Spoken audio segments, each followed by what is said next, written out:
Hey guys, so you know that I like to read up on super entrepreneurs in India and super businessmen. So instead of doing one who went from rags to riches, I wanted to do one who went from riches to rags.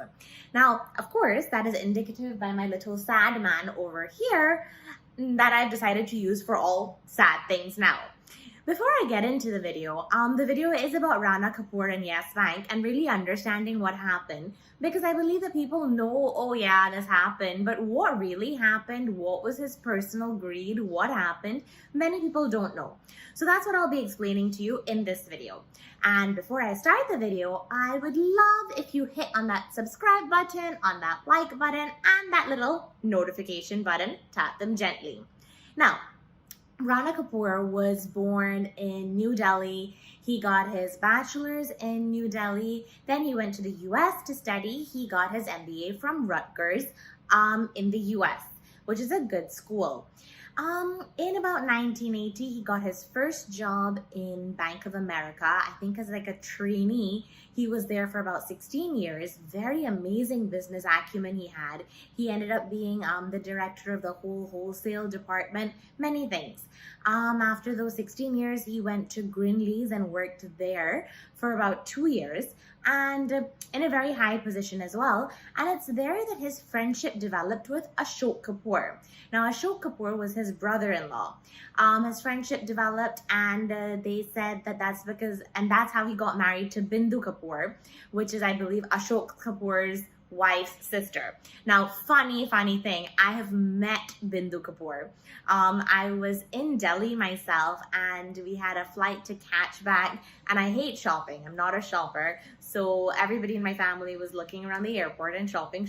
And I said, oh, I'm going for a foot massage. And I was sitting there, my disheveled self, and next to me was Bindu Kapoor, and I had absolutely no idea about this Yes Bank story. I didn't have much general knowledge at the time, so she gave me her number also and was like very nice and all these types of things. Anyways, very random story. I met her, she said come over for dinner, and I had absolutely no idea who she was until I realized when we left the massage place, she went to a private jet and I went to this normal gate to find my flight. Very besides the point. But anyways, getting back to everything, his friendship with Ashok Kapoor led to the marriage to Bindu Kapoor. After that, what happened? They came back to India and they wanted to create Yes Bank. Ashok and Rana wanted to create a private sector bank that was very profitable. They partnered with someone else. They partnered with somebody known as Robobank, and they wanted to get into the Indian market. They were not an Indian bank, but they wanted to cater to the mass population, the rural population of India.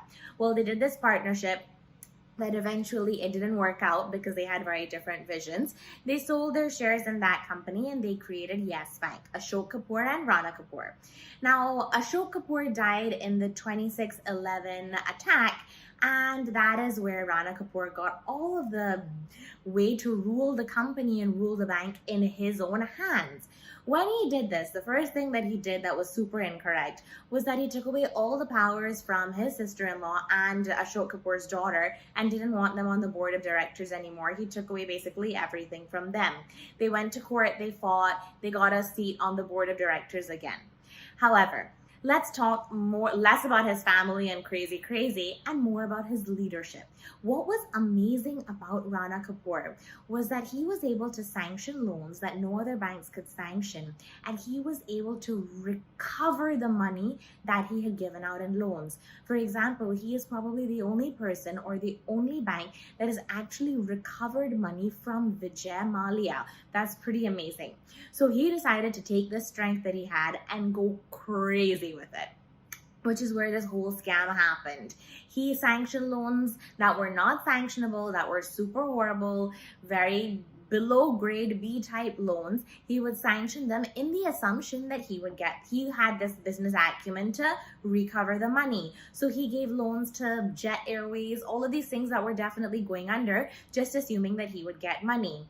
When his business acumen and his skills fell short, what he would do is that he would take these loan assets, sell them to other banks, and then eventually hope to buy back the loan assets at a cheaper price.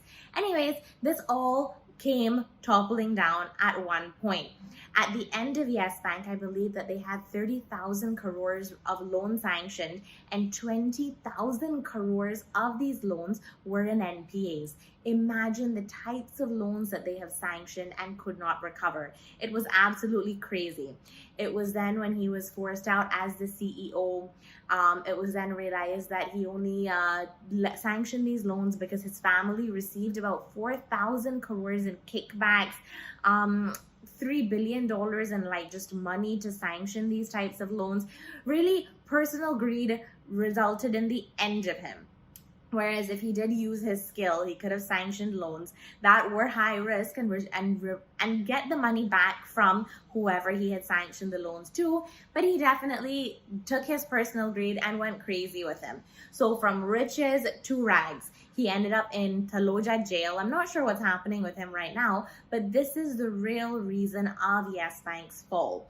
This is what happened, and it's just to show you that entrepreneurship is great if you have the mindset, if you have the business acumen for it, if you know when to stop also. All of these things are very important when you do become an entrepreneur and start something on your own, because that kind of freedom is of course great, but it's also scary. So that's my little story for the day. I read about this and I wanted to share it with you, and now he looks like this. So sad. If you like the video, do like, share, and subscribe, guys. Bye.